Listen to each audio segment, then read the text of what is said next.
saya ambil di dalam kitab Wahyu pasal yang pertama, ayatnya yang kelima. Saya akan baca dalam Alkitab terjemahan lama, dan untuk menghormati pembacaan firman Tuhan, saya jemput Bapak Ibu Saudara sekalian bangkit berdiri. Wahyu 1 ayatnya yang kelima.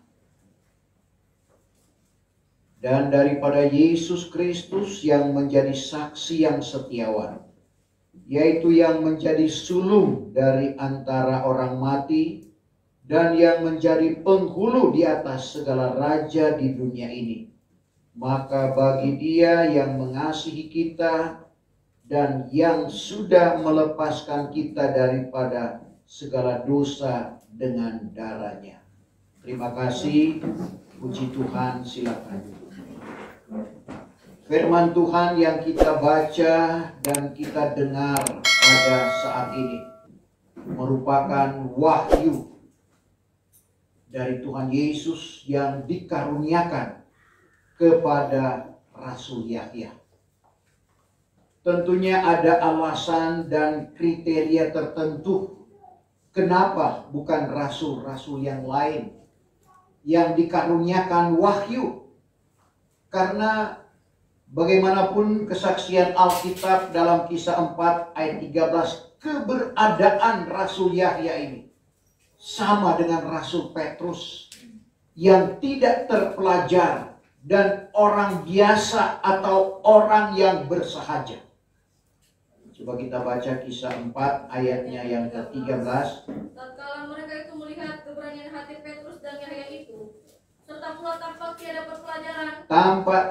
berpelajaran, dan bersahaja, orang yang bersahaja atau orang biasa. Heranlah sekaliannya, maka barulah dikenalnya keduanya bahwa dahulu mereka itu bersama-sama dengan Yesus.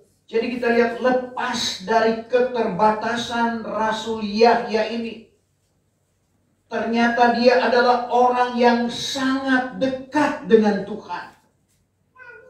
Apa yang diungkapkan dalam Yohanes pasal yang ke-13 ayat 23 dan ayatnya yang ke-25, pada waktu Tuhan menyatakan bahwa ada salah satu dari antara muridnya yang akan menyerahkan dia.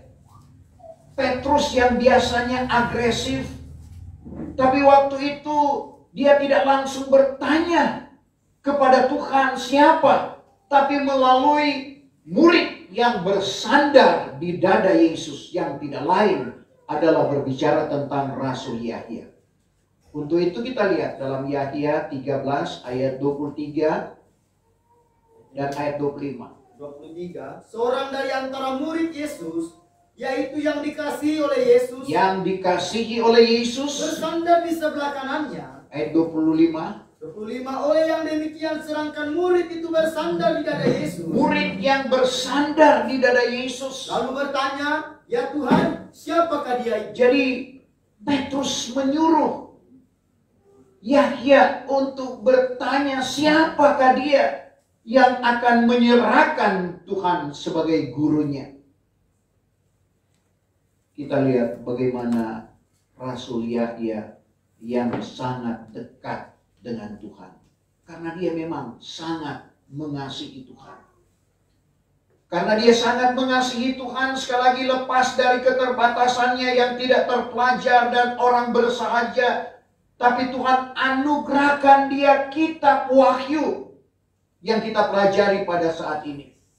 Dan ayat yang kita baca saat ini bagaimana Rasul Yahya ini memperkenalkan tentang jabatan yang ada yang dimiliki oleh Tuhan Yesus kepada 7 sidang jemaat yang dinasihatkan oleh Tuhan dalam pasal yang kedua dan pasal yang ketiga. Karena kita perhatikan dalam Wahyu 1 ayat 4, Wahyu 1 ayat 4, daripada Yahya datang kepada ke-7 sidang jemaat yang di Asia. Daripada Yahya datang kepada ke-7 sidang jemaat yang di Asia. Turunlah kiranya atas kamu anugerah dan sejahtera daripada Dia yang ada, dan yang sudah sedia ada, dan yang akan datang kelak, dan daripada ke-7 roh yang di hadapan arasnya. Jadi kita lihat sekali lagi, Rasul Yahya memperkenalkan Tuhan Yesus dengan jabatan atau jawatan yang dia miliki. Ada 3 hal yang perlu kita perhatikan dalam ayat 5 ini. Pertama, dia yang menjadi saksi yang setiawan. Menunjukkan bahwa Yesus sebagai nabi. Dan yang kedua, menjadi sulung dari antara orang mati. Menunjukkan jabatan Yesus sebagai imam. Dan yang ketiga, dikatakan menjadi penghulu di atas segala raja di dunia ini. Menceritakan tentang Tuhan Yesus sebagai raja di atas segala raja. Jadi saksi yang setiawan sekali lagi menunjukkan bahwa dia sebagai seorang nabi. Seorang nabi itu menerima apa yang Tuhan sampaikan, lalu dia sampaikan kepada orang yang ditujukan untuk nubuatan itu. Seperti kita perhatikan para nabi yang bernubuat kepada umat Tuhan, umat Israel, kepada raja-raja seperti Nabi Yesaya. Selain dia bernubuat kepada bangsa pilihan Allah, dia juga bernubuat kepada Raja Hizkia, di mana waktu itu Tuhan mengatakan dia akan mati. Saudara, karena ini suruhan Tuhan, itu juga yang dia sampaikan. Memang resiko sebagai seorang nabi. Dan Tuhan Yesus dikatakan sebagai nabi yang setiawan. Saksi yang setiawan. Sebab itu di dalam Yahya 17 ayat 8. Apa yang Bapa sampaikan kepadanya, itu juga yang dia sampaikan. Yahya pasal 17 ayat yang ke-8. Karena segala firman yang telah engkau firmankan kepadaku, Firman yang Bapa firmankan kepadanya, itulah aku sampaikan kepada mereka itu. itulah yang dia sampaikan kepada mereka itu. Dan mereka itu sudah menerima dia dan mengetahui dengan sesungguhnya bahwa aku datang daripadamu. Dan lagi mereka itu percaya bahwa engkaulah yang menyuruhkan aku. Jadi kita lihat apa yang Bapa sampaikan kepadanya, itu yang dia beritakan. Membuktikan sekali lagi bahwa Yesus adalah sebagai saksi yang setiawan. Setiawan asal kata setia. Setia itu patuh atau taat. Kalau setiawan sangat patuh, sangat taat. Dan ini juga yang menjadi peringatan di dalam kehidupan kita. Kita perlu taat, Bapak Ibu Saudara. Pada waktu kita diperhadapkan dengan hal di mana itu kita tidak suka, sebagai seorang yang setiawan, sebagai seorang yang patuh, sebagai seorang yang taat, kita harus lakukan. Karena saudara, ada orang yang tidak patuh, tidak taat. Saya sudah berapa kali jumpa dengan orang yang demikian. Kalau disuruh, kalau tidak sesuai dengan keinginannya, dia tidak akan mau. Itu orang yang tidak taat. Tetapi kita lihat contoh-contoh di dalam Alkitab, orang yang taat. Apa yang disampaikan oleh Tuhan, dia lakukan. Meskipun sesuatu yang kata kasarnya konyol. Seperti Nuh. Tuhan suruh dia buat bahtera di atas bukit. Dan Nuh melakukan sesuai dengan apa yang Tuhan firmankan kepadanya. Kejadian 6 ayat yang terakhir. Yang ke-22. Maka dibuatlah oleh Nuh setuju dengan segala firman Allah kepadanya. Setuju dengan segala firman Allah kepadanya. Demikianlah dibuat. Demikian dibuat tuh. Akan apa yang diperintahkan oleh Tuhan. Biasanya bahtera dibuat di tepi sungai yang luas yang bisa dilalui oleh kapal. Atau di tepi pantai. Ataupun di tepi danau. Tapi ini di atas bukit. Tapi karena Nuh orang yang setiawan, orang yang patuh, orang yang taat. Karena segala sesuatu yang Tuhan perintahkan itu ada maksud. Karena Nuh melakukan, akhirnya dia dan keluarganya diselamatkan. Waktu itu banyak orang yang disampaikan oleh Nuh tentang apa yang akan terjadi. Tetapi mereka tidak indahkan. Bahkan yang membantu Nuh membuat bahtera pun tidak masuk ke dalam bahtera. Sekali lagi, bagaimana kepatuhan Nuh yang perlu Bapak, Ibu, saya dan saudara contoh. Meskipun sekali lagi hal itu tidak menyenangkan kita, kalau kita patuh, kita taat, dan kalau kita mau disebut sebagai orang yang setiawan, kita harus lakukan. Sama dengan Daniel. Daniel adalah orang yang setiawan, sangat patuh. Buktinya meskipun ada larangan, saudara, dan larangan itu ada resikonya. Yaitu siapa yang melanggar ultimatum yang disampaikan oleh raja, kandang singa yang lapar menantikan dia. Karena dia orang yang setiawan kepada Allahnya. Dia tidak hiraukan akan hal itu. Dia tidak sayang diri. Itu bukti kepatuhan. Sangat setia. Sehingga dikatakan di dalam Daniel 6 ayatnya yang kelima. Maka sebab itu dicari-cari segala menteri dan perdana menteri akan sebab hendak menuduh Daniel dari hal kerajaan itu, tetapi tiada didapatinya akan barang sesuatu sebab atau salah, karena setiawanlah adanya. Daniel setiawan adanya. Dan barang sesuatu salah atau jahat pun tiada terdapat dalam. Jadi kita lihat Perdana Menteri dan menteri-menteri yang lain ingin mencari sebab untuk menyalahkan Daniel. Tapi tidak ada. Dia adalah orang yang setiawan. Orang yang patuh kepada Tuhannya. Tidak ada sebab untuk menyalahkan dia. Maka bermufakatlah Perdana Menteri. Karena kerajaan Babilonia pada waktu itu diperintah oleh satu raja, 3 Perdana Menteri dan 120 menteri. Dan 120 menteri ini harus bertanggung jawab kepada Daniel yang notabene-nya dia adalah orang tawanan, orang buangan. Sehingga tidak salah terjadi kecemburuan dari kedua Perdana Menteri ini dan menteri-menteri yang lain.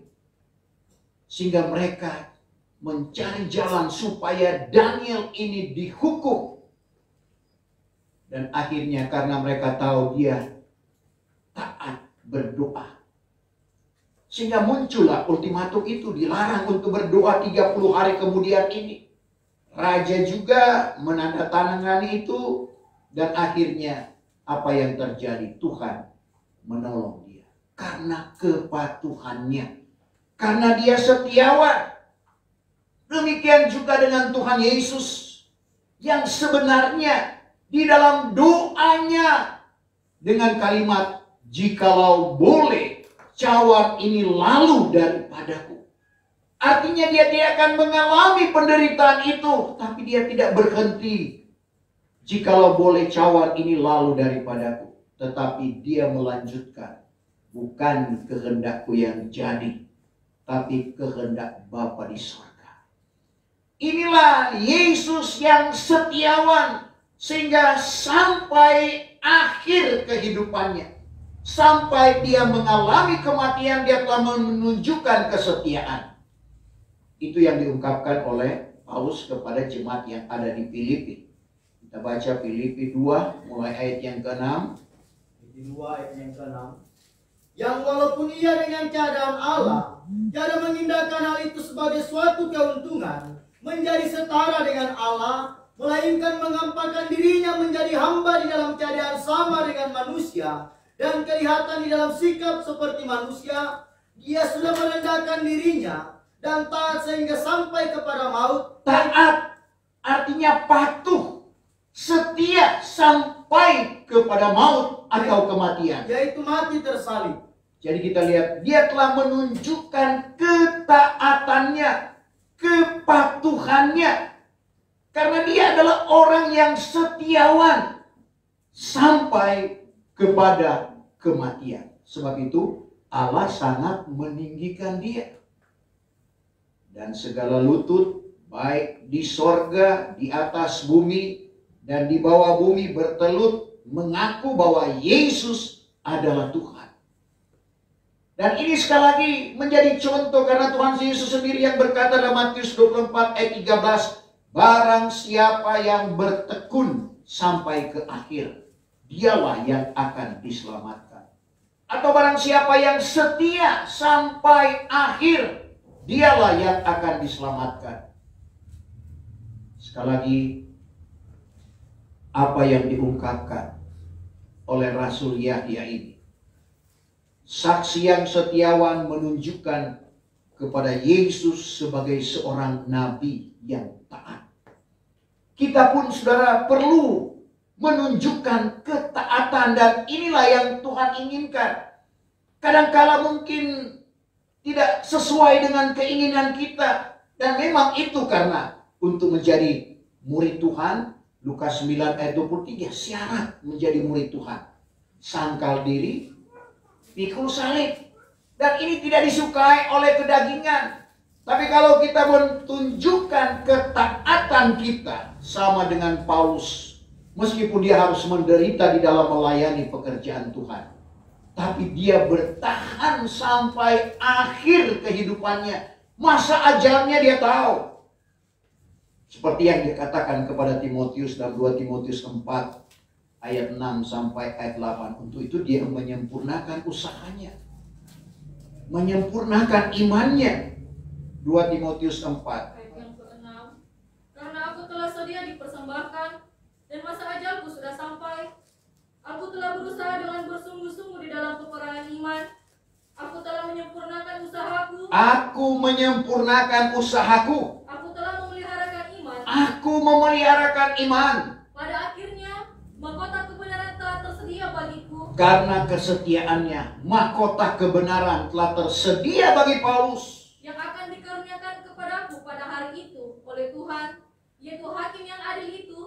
Dan bukan kepadaku saja, bukan kepada Paulus saja, melainkan juga kepada sekalian orang yang telah sangat gemar akan kedatangan. melainkan kepada sekalian orang, termasuk di dalamnya Bapak, Ibu, saya dan saudara yang gemar akan kedatangan Tuhan. Perlu kita mempersiapkan diri kita dan kita menunjukkan kesetiaan kita, ketaatan kita, kepatuhan kita. Karena kalau kita taat, Bapak Ibu Saudara, kita akan menerima janji Tuhan. Ketaatan selanjutnya kita perhatikan tentang Ibrahim. Dia belum tahu dia akan kemana, tapi dia taat melakukan apa yang dikatakan oleh Tuhan dalam Kejadian 12. Keluarlah engkau dari kaum keluargamu, rumah bapamu, pergi ke negeri yang akan kutunjuk kepadamu. Ibrahim melakukan itu. Lebih pula pada waktu Tuhan menguji dia, setelah dia menerima apa yang dijanjikan Allah, yang waktu itu sudah mustahil istrinya akan mengandung dan melahirkan. Karena usia Ibrahim kurang lebih 100 tahun. Istrinya juga sudah mati kandungannya. Tetapi Tuhan boleh nyatakan kemahakuasaan karena Tuhan yang berjanji itu setia. Tuhan tidak seperti manusia yang berdusta adanya. Masakan ia berfirman lalu tidak mengadakannya. Tidak seperti anak manusia yang bersesalan adanya. Masakan dia berfirman lalu tidak mengadakannya. Tuhan setia kepada janjinya karena mustahil dia berdusta. Dalam Ibrani pasal 6 ayatnya yang ke-18. Ibrani 6 ayat yang ke-18.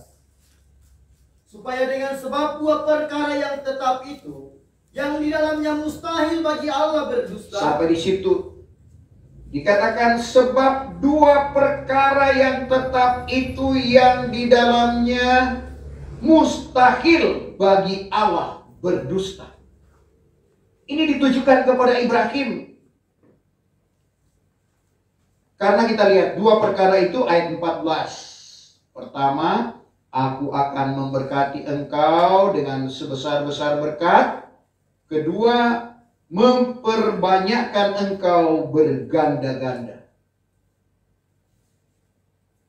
Di usia yang sudah tidak mungkin istrinya akan mengandung dan melahirkan, tetapi Tuhan mulai karuniakan apa yang dijanjikan Tuhan kepadanya. Setelah itu Tuhan masih menguji. Ambillah olehmu anakmu yang tunggal, yaitu Ishak yang kau kasihi. Tuhan tahu bahwa Ibrahim sangat mengasihi Ishak karena dia adalah anak perjanjian. Karena ketaatannya, karena kepatuhannya. Dia tidak menyangkal, dia tidak berkata, Tuhan, bukankah ini sebagai anak perjanjian? Kenapa Tuhan mau minta kembali dipersembahkan kepada Tuhan? Tapi Ibrahim patuh terhadap perintah Tuhan. Kita baca Kejadian 22 ayat 2. Yang kedua, lalu firman Tuhan, ambillah olehmu akan anakmu yang tunggal itu. Ambillah olehmu akan anakmu yang tunggal itu. Yaitu Ishak yang kau kasihi. Yaitu Ishak yang Tuhan tahu dia sangat mengasihi Ishak. Bawalah akan dia ke tanah Moria. Bawalah dia ke tanah Moria. Dan persembahkanlah dia di sana. Persembahkanlah dia di sana. Akan korban bakaran di atas sebuah bukit yang akan kutunjuk kepadamu kelak. Jadi ada beberapa hal yang perlu kita simak dalam kejadian ini. Pertama, kepatuhan dari Ibrahim. Dan yang kedua adalah dengan perkataannya dia dibenarkan. Karena dia patuh. Saudara, di tengah jalan anaknya Ishak bingung. Dia bertanya, Bapak, kayu bakar sudah ada. Api sudah ada. Mana korbannya? Lalu Ibrahim katakan, Tuhan sudah siapkan. Ishak tidak menyadari bahwa yang akan dikorbankan itu adalah dirinya. Tapi sekali lagi, Matius 12 ayat 37. Dengan perkataan engkau dibenarkan, dengan perkataan engkau disalahkan. Artinya, dengan perkataan yang benar engkau dibenarkan. Dengan perkataan yang salah engkau disalahkan. Apa yang dikatakan oleh Ibrahim kepada anaknya itu yang terjadi. Coba Matius 12 ayat 37. 37. Karena dengan perkataanmu engkau akan dibenarkan. Jadi hati-hati dengan perkataan. Dengan perkataan engkau akan dibenarkan. Jangan kita, saya cuma bergurau. Pernah bilang, saya cuma baku seduh. Dengan perkataan itu kita dibenarkan. Dan dengan perkataanmu juga engkau akan disalahkan. Dengan perkataan engkau disalahkan. Jadi hati-hati juga kita di dalam berkata-kata.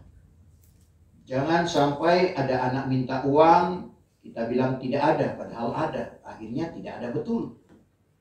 Tapi kalau kita ada, tapi dipergunakan untuk keperluan lain, nah itu yang benar. Jangan bilang tidak ada. Sekali lagi, perkataan kita ini akan dibenarkan. Dan saya sudah buktikan akan hal itu. Firman Tuhan tidak salah.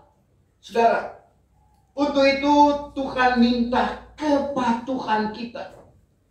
Contoh-contoh tadi menjadi contoh dan teladan di dalam kehidupan kita, di dalam kita mengiring Tuhan. Karena kepatuhan itu kadang-kala diuji. Kita tidak suka, tapi Tuhan mau. Jangan kita hanya mau menyenangkan diri kita. Seperti iklan Sprite. Ku tahu apa yang ku mau. Tapi mari kita berkata, ku tahu apa yang Tuhan mau di dalam kehidupan kita. Meskipun kadang-kala seperti yang saya katakan tadi, Yang Tuhan mau banyak kali bertentangan dengan kedagingan kita, keinginan kita manusia. Tapi kita lawan itu. Dan akhirnya Tuhan akan memberkati kita.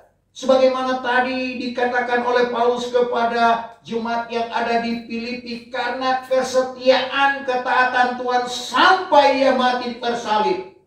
Apa yang terjadi? Allah sangat meninggikan dia.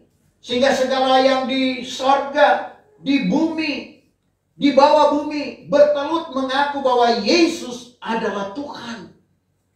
Itu karena ketaatannya, kepatuhannya. Tidak salah apa yang dikatakan oleh Rasul Yahya sekali lagi. Daripada Yesus Kristus yang menjadi saksi yang setiawan.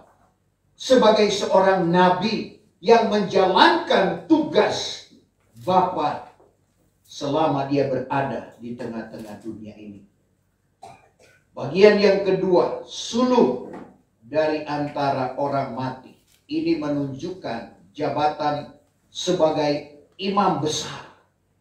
Kita perhatikan tugas daripada imam besar dalam perjanjian lama. Mengadakan grafirat, membawa darah binatang untuk dipersembahkan lewat pelajaran tabernakel. Jadi umat Tuhan ada korban karena salah. Dan korban yang dibawa sesuai dengan tingkatan ekonomi. Ada lembu kalau dia orang kaya. Domba kalau menengah ekonominya. Ekonomi di bawah itu burung tekukur. Saudara, dilakukan oleh imam besar dalam grafirat untuk pengampunan dosa, korban karena salah. Tapi Yesus yang disebut dalam Yohanes 1 ayat 29, lihatlah anak domba Allah. Dia digambarkan sebagai anak domba yang dipersembahkan karena menebus dosa isi dunia. Yahya 1 ayat yang ke-29. Pada keesokan harinya ia nampak Yesus datang kepadanya. Lalu katanya, lihatlah anak domba Allah yang mengangkut dosa isi dunia. Lihatlah anak domba Allah yang mengangkut dosa isi dunia. Dia sebagai anak domba yang dikorbankan. Sebab itu, kalau perjanjian lama, korban karena salah, korban karena dosa itu adalah darah binatang. Tetapi bagi kita yang hidup dalam perjanjian baru, yang sebenarnya kita juga adalah orang-orang yang harus dihukumkan, sama dengan jemaat Efesus yang dikatakan oleh Paulus dalam Efesus 2 ayat 11 sampai 13, kita dulunya berjauhan. Saudara, kita tidak ada hak keselamatan. Dan kita disebut orang yang tidak bertuhan, karena yang dikenal oleh Tuhan dalam Amos 3 ayat 2 hanya umat Israel. Di luar itu, termasuk Bapak Ibu saya dan saudara, sama dengan jemaat Efesus. Kita baca Efesus 2 ayat 11 sampai 13. Sebab itu ingatlah, Ingatlah, dahulu kamu pada lahirnya kafir. dahulu kamu pada lahirnya kafir, sama dengan jemaat Efesus. Dan dikata tiada bersunat oleh orang yang dikatakan bersunat, yang pada lahirnya dibuat dengan tangan. Tatkala itu kamu jauh daripada Kristus. Tatkala itu kamu jemaat Efesus juga Bapak Ibu saya dan saudara jauh daripada Kristus. Asing daripada hak orang Israel. Asing daripada hak orang yang menjadi milik Tuhan, yaitu Israel. Dan orang asing di dalam perjanjian yang dijanjikan itu, dengan tiada berpengharapan. Tidak punya pengharapan. Dan dengan tiada bertuhan di dalam dunia ini. Tidak bertuhan berarti tidak ada keselamatan. Tetapi di dalam Kristus Yesus, kamu yang dahulu berjauhan, sekarang sudah didekatkan oleh darah Kristus. Dulu kita berjauhan dengan umat pilihan Allah, umat Israel, sudah didekatkan dengan darah Kristus. Di mana ayat 14, dia telah merobohkan dinding penyekat, dinding pemisah antara yang jauh yaitu di luar Israel dan yang dekat yaitu umat Israel. Dengan darahnya. Coba ayat 14. Ayat yang ke-14. Karena ia sendiri menjadi perdamaian kita, Ia sendiri menjadi perdamaian kita, yang menjadikan dua pihak itu satu, menjadikan dua pihak satu antara Israel, umat pilihan Allah, dan orang kafir di luar Israel, termasuk Bapak Ibu saya dan saudara. dan merobohkan dinding penyekat yang di tengah, Merobohkan dinding pemisah penyekat yang di tengah, yaitu persatuan itu dengan menyerahkan tubuhnya. dengan menyerahkan tubuhnya mati tergantung di kayu salib. Jadi kita perhatikan Bapak Ibu Saudara, luar biasa apa yang dilakukan oleh Tuhan untuk menyelamatkan kita. Sehingga ayat 17, datanglah Ia yang berbicara tentang Tuhan Yesus Kristus, datang memberitakan kabar kesukaan kepada kamu yang jauh, yaitu di luar Israel, dan kepada mereka yang dekat. Ayat 17, Efesus 2. Ayat yang ke-17.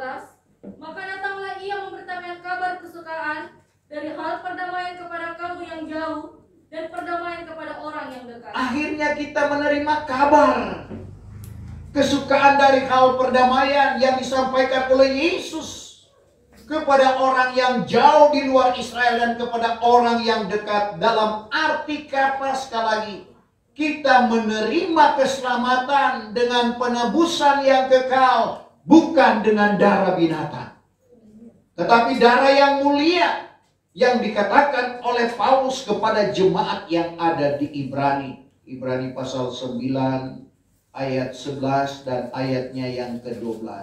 Ibrani 9 ayat yang ke-11. Tetapi tatkala Kristus tiba menjadi imam besar yang pohon segala kebajikan yang akan datang kelak, maka dengan menerusi kemah yang lebih besar dan lebih sempurna, yang bukannya diperbuat dengan tangan, artinya yang bukannya daripada alam ini, dan bukannya dengan membawa darah kambing jantan, Bukan membawa darah kambing jantan, dan anak lembu, melainkan darahnya sendiri. melainkan darahnya sendiri, yaitu darah yang mulia. Masuklah ia sekali bagi sekalian ke dalam tempat kudus, serta mengerjakan suatu penebusan yang kekal. Mengerjakan satu penebusan yang kekal. Bagaimana dia menyucikan kehidupan kita dengan darahnya. Kita lompat ke ayat 14 dalam Ibrani 9 tadi. Ayat yang ke-14. Istimewa pula darah Kristus, yang oleh roh yang kekal itu sudah mempersembahkan dirinya sendiri dengan tiada bercacat celah kepada Allah itu, menyucikan kita dari batinnya, daripada perbuatan yang membawa mati, supaya kamu beribadat kepada Allah yang hidup itu. supaya kita beribadat kepada Allah yang hidup. Jadi istimewa pula darah Kristus yang oleh roh yang kekal itu sudah mempersembahkan dirinya sendiri dengan tiada bercacat celah. Saudara, karena ini memang korban. Kalau korban binatang juga dipilih binatang yang tidak bercacat celah, yang harus dikorbankan kepada Tuhan. Demikian juga dengan Tuhan Yesus yang tidak bercacat celah. Dia telah menjadi korban perdamaian kita yang tadinya tidak ada bahagian di dalam keselamatan. Dan untuk itu, manakala kita menghadapi ujian, pencobaan, Paulus mengajak seperti jemaat yang ada di Ibrani dalam Ibrani 12 ayat 2. Serta memandang kepada Yesus yang mengadakan dan menyempurnakan iman. Waktu kita menderita, Tuhan sudah lebih dulu menderita. Dia tidak bersalah. Yang selalu saya katakan, penderitaan lahir dan batin, di mana ada cambuk, ada cemeti, di ujungnya ada besi. Setiap kali cambukan itu ada daging yang keluar. Bukan main siksanya Bapak Ibu Saudara. Itu dia alami, rasakan karena Bapak Ibu saya dan saudara. Kalau kita disepelekan, kita tidak dianggap, Tuhan sudah mengalami akan hal itu. Bahkan dia diludahi. Orang lain engkau selamatkan, kenapa engkau tidak bisa selamatkan dirimu? Sehingga benarlah apa yang dikatakan oleh Paulus sekali lagi.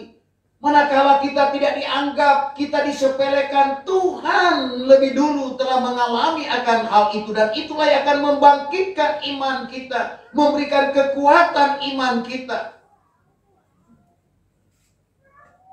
Sebagai kita perhatikan seorang imam besar yang melakukan pekerjaan Tuhan. Sekali lagi bukan dengan darah binatang, tetapi darahnya sendiri. Sehingga Petrus mengatakan kepada orang-orang pilihan yang ada di Pontus, Galatia, Kapadokia, Asia, dan Bithynia. Di dalam 1 Petrus 2 ayatnya yang ke-24.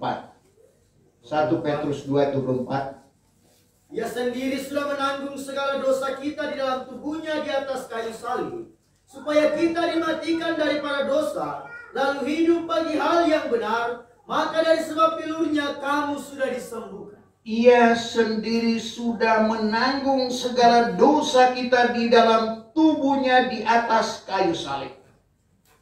Bagaimana dia telah menyucikan akan kehidupan kita dengan darahnya. Dan lebih jelas apa yang dikatakan oleh Rasul Yahya dalam 1 Yahya pasalnya yang pertama. Ayatnya yang ke-7.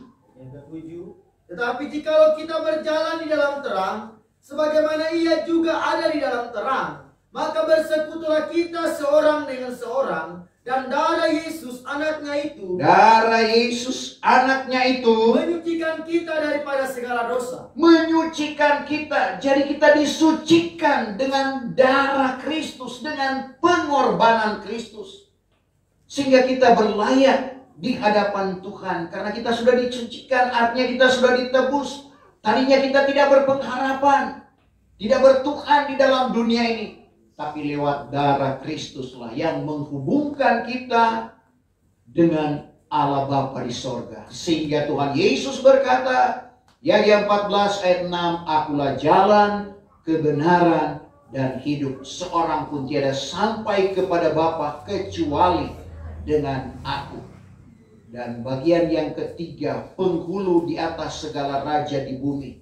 Menunjukkan Yesus sebagai raja di atas segala raja.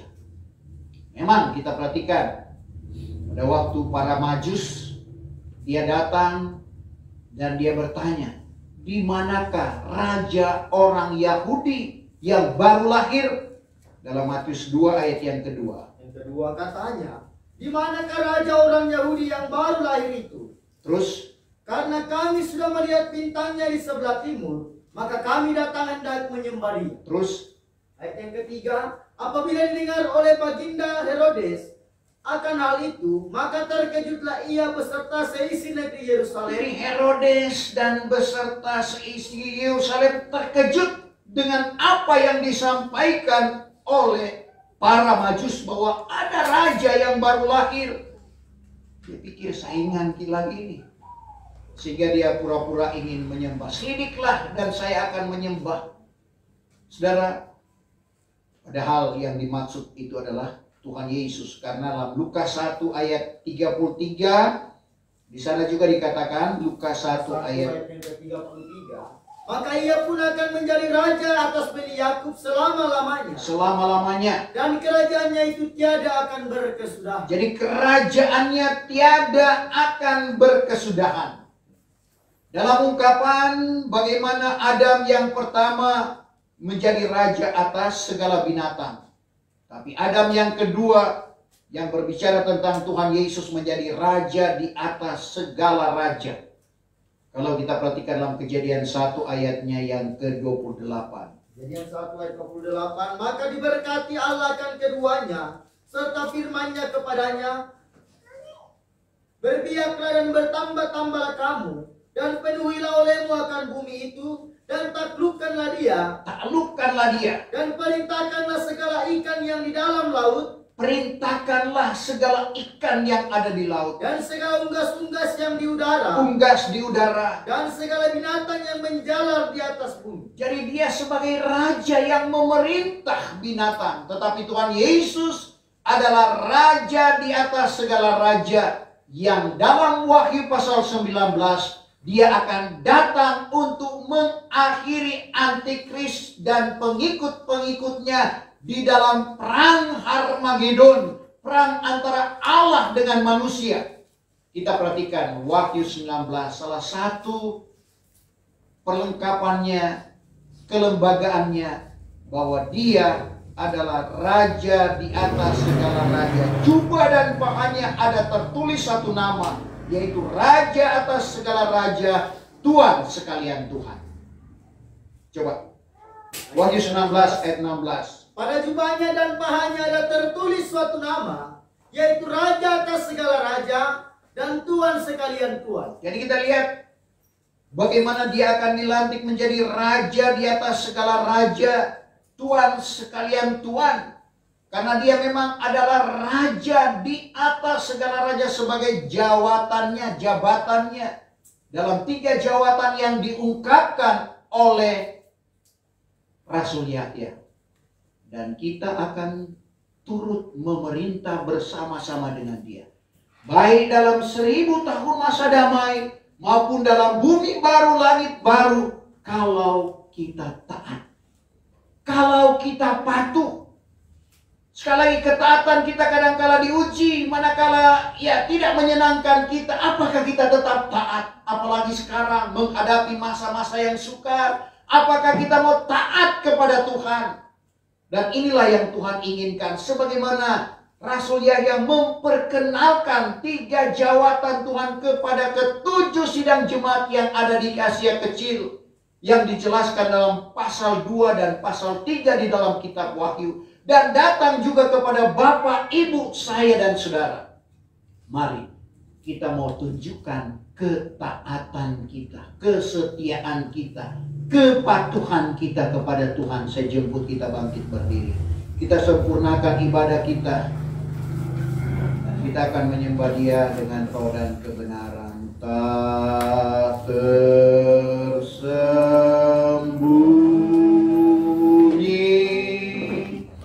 kuasa